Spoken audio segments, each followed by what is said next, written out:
Today, we're continuing our series where I'm reading from my upcoming book called BUMWIPER. This has actually gotten harder to do as time has gone on.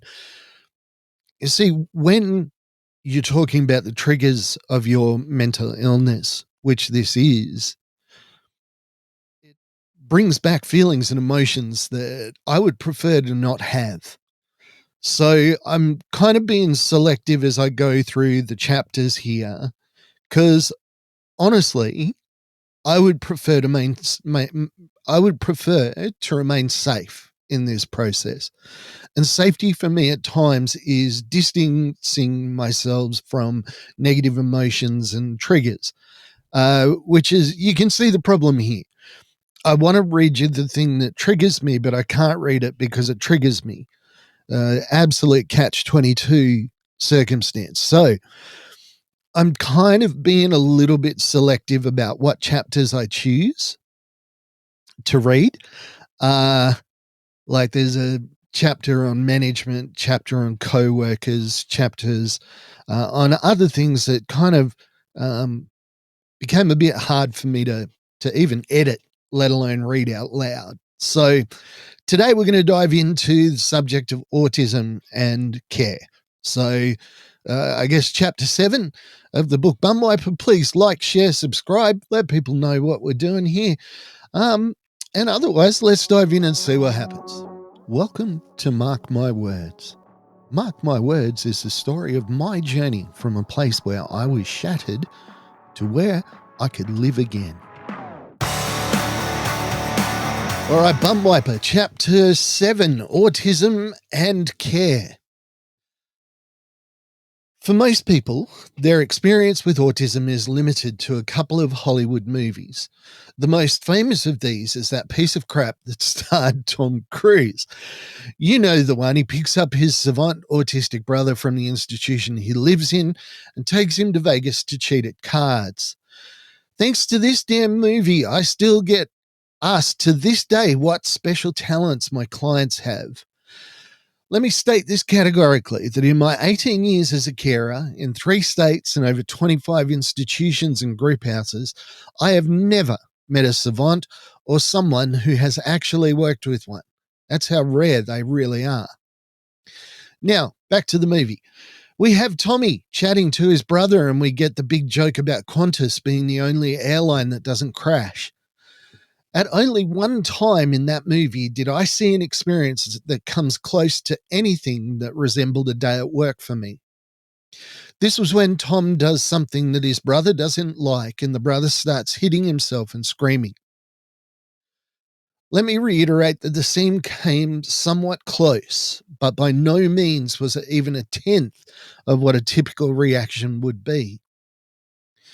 In all my years working with people with disabilities, I've only been scared by a client a handful of times. And honestly, each one of those clients have been autistic. The first was a wee little boy who would have been beautiful if it wasn't for the massive amount of scar tissue, calcium buildup, and broken bones that had turned his forehead into a misshapen, gory mess. This guy, about 14 or 15, attacked anyone who worked with him in the hundreds of times each hour. I'm not exaggerating. Think about it. He would hit, bite, kick, or headbutt either the staff member or family member who was helping him, furnitures or fixtures, or himself over and over every morning until the number of assaults was in the hundreds. On one day, it was at least 250 times. Now, he was a little guy, and we were able to defend ourselves from him for the most part. The frontal attacks were not the scary ones. What was truly frightening is when he would sneak up behind you and latch onto a part of your body with his teeth. Usually it was arms or legs. This little guy would wait until you were either distracted or lulled into a sense of security, and then he would strike. I was sitting at a table one day and had asked her to put a plate away in the dishwasher. As she walked behind me, she bit down on my shoulder. Now, I've been bitten by many different things, But the closest I can equate the pain was being bitten by a large dog, but even worse. The pain was excruciating. This is what caused me to make the mistake that I had made. What was that mistake? Well, a question. When bitten, what is the best way to act? Is it one, to scream and make lots of noise to frighten the biter away? Rapidly jerk the part of your body that is being bitten away from the biter's mouth. Or three, jam the bitten area into the maw or the mouth of the biter and hold it there as long and as hard as you can until the biter gets sore and releases their grip. The answer, of course, is number three. A biter is usually fixated on hurting you and is ready for you to react by screaming and is generally not put off by the noise. In fact, the screaming is probably one of the reactions they're hoping for. Jerking away doesn't work. The only result of this action is that your flesh will tear and you will be left with one small part of your body lighter. The third response is the correct answer.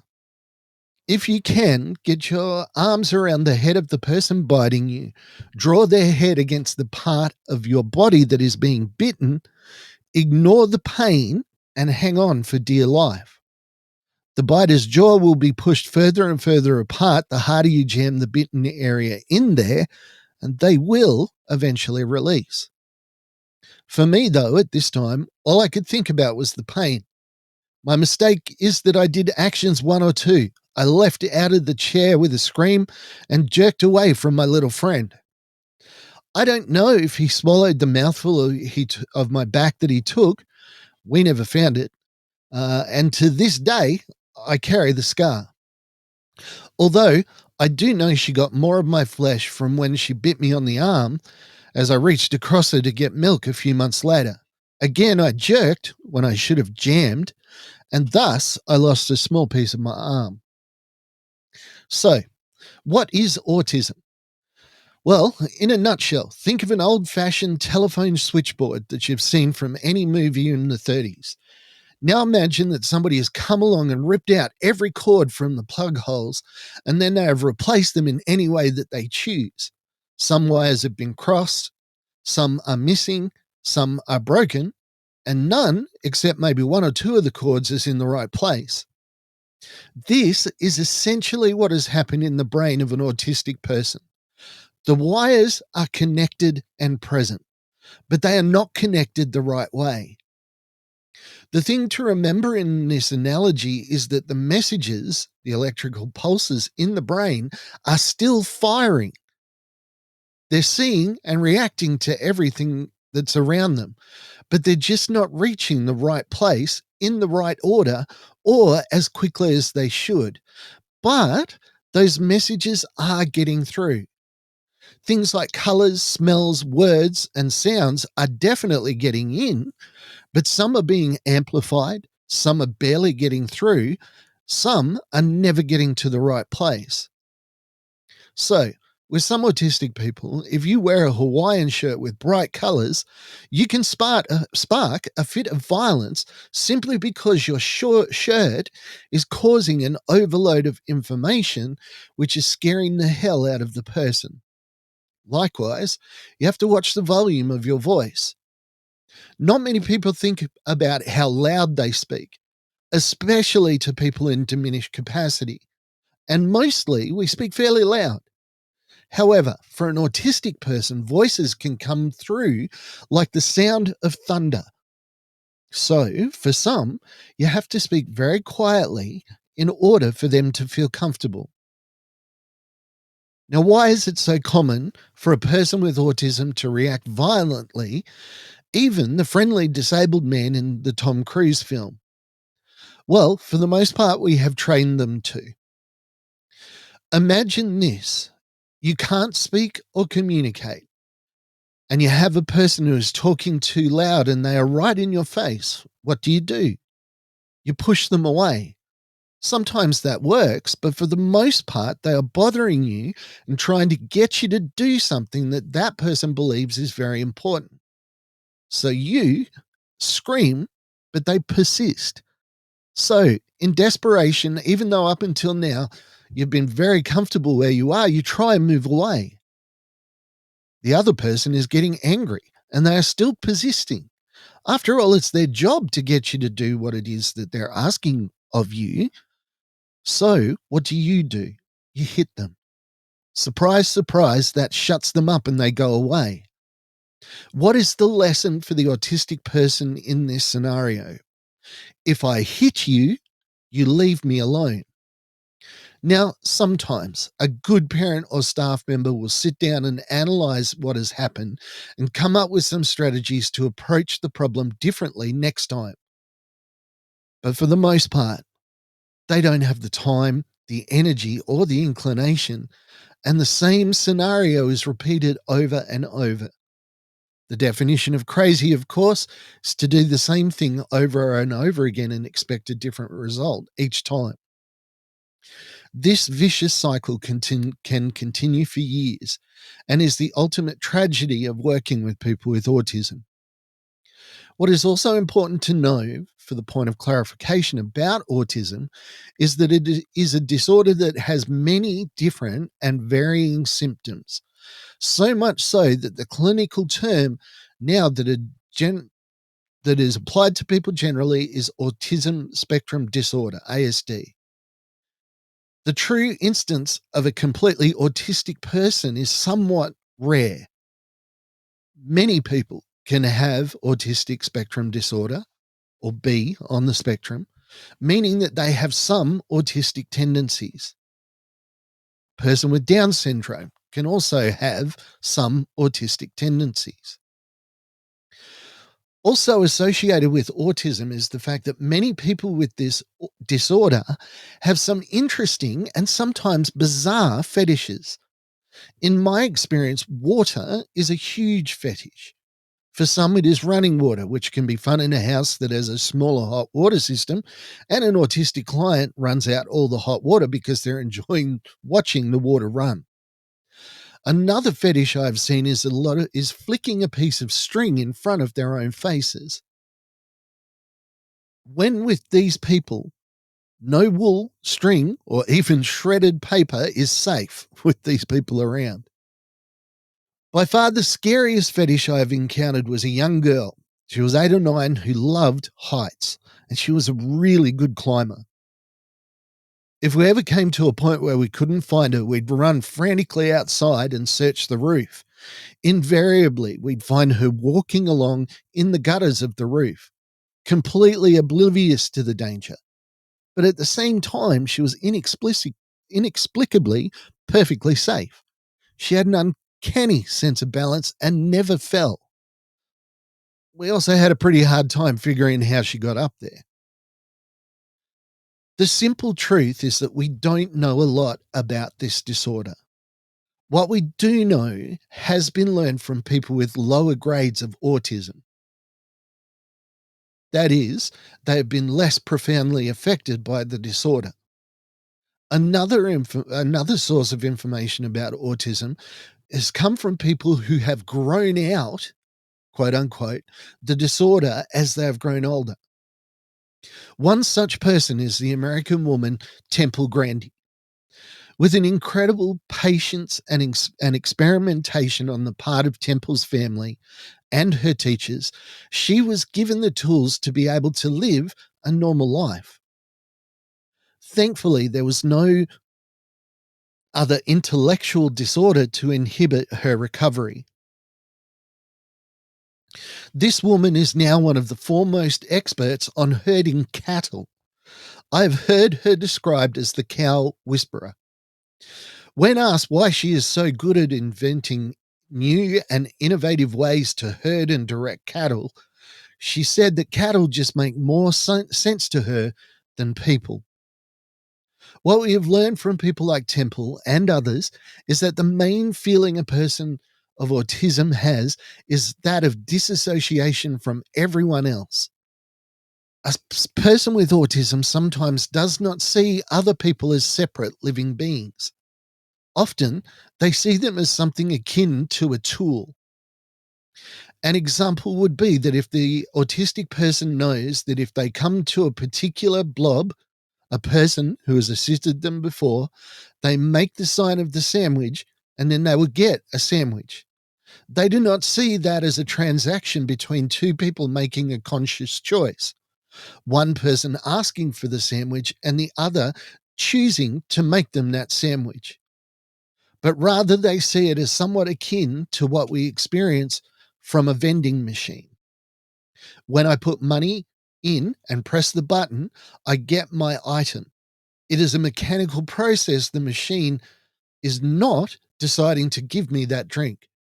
That is why an autistic person who asks for something they have gotten from a person before and do not get it again using the same process will become frustrated.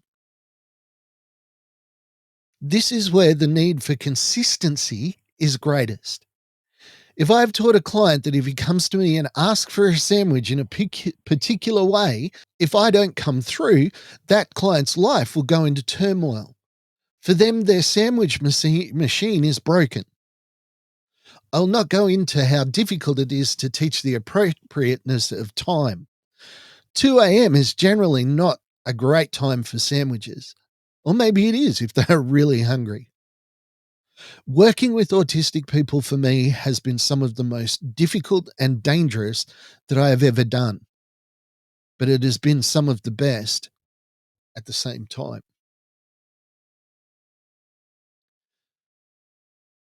You might not think that there was a lot that I said in this chapter that might trigger me. The thing is, when I speak about these clients, I see flashes of incidents. And at the time, I never saw them as trauma. Just like when I was a kid, I might have got a spanking from my dad. I don't see that as trauma. Um, I just don't see it as trauma. It doesn't affect me. However, when this little boy bit me on the back, that was an excruciating pain. And at the time, I didn't do anything about it. When the client bit me on the arm, I went and washed my arm, chucked a Band-Aid on it, big Band-Aid, and just got back to work. Dealt with it later, made sure I had all my tetanus shots, make sure that person didn't have hepatitis or AIDS. But that was the extent of my self-care. People working with people with disabilities aren't doing it for the money. They aren't doing it for the thanks. They're doing it because they want to make a difference in somebody's life. There are hundreds of disabled people that I worked with. I now know that for very few of them, I will just be a distant memory. This is 20 years in the past. I was just somebody that was there at some time. When we go to work, we like to think that our work has a lasting impact. Now, that little girl the little boy that was counted 250 times with acts of violence in the morning, I hope that the plans that we implemented over months and years are still in place and are still effective and are still giving that person quality of life. But again, my name is not on any of those plans, and it would have changed and adapted as the client got older. I can't look at my life's work and say that's what I did. I look at my life's work and I think about the damage and pain that it has caused me. The important thing to realize, and that I have to realize, is that by ignoring my pain, ignoring my trauma, it doesn't get any better. Now, what I'm going through here is I'm reading essentially what was a diary of something that I wrote 15, 20 years ago. Yeah, I've done some edits and I've done some adding onto parts of it, but I've tried to keep the original book in its original form because it was written with honesty. There's things in here that I don't really recall until I've read them. I'm hearing things again that I haven't thought about or didn't really have a prescient memory of until I read it back.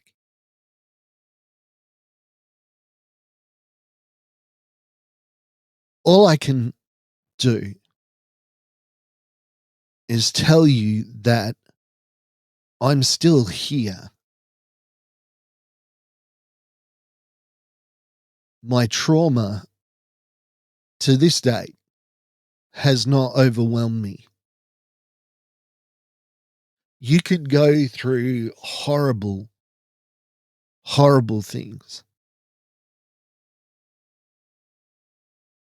but those things don't define you and they don't dictate your future. What I'm reading is hard, but I'm reading it so that maybe the next person won't make the mistakes that I did. That they'll remember that they are more important than the people that they're looking after, because as soon as you fall or fail, not fail, as soon as you burn out, as soon as you can't do it anymore because you don't do self-care, that they'll stop and go, hang on, I need to look after myself first. I need to, you know, talk to my workmates about this stuff. I need to speak to somebody about these potential bouts of depression or anxiety that I'm feeling and not be ashamed. Again, a really, really tough, mark my words. Have a great week. I will speak to you again next time. I'm doing lots of talks this week. In case you're wondering, I'm out in schools a lot this week. So that's what I'm going to do. Have a great week. I'll talk to you again soon, and bye for now. Thank you for listening to Mark My Words. I'd like to thank my producer, Meredith Brosnan, and also Torian, Kevin, and Lorraine. And I can't forget the band Adelaide, who allows us to use their song as our theme.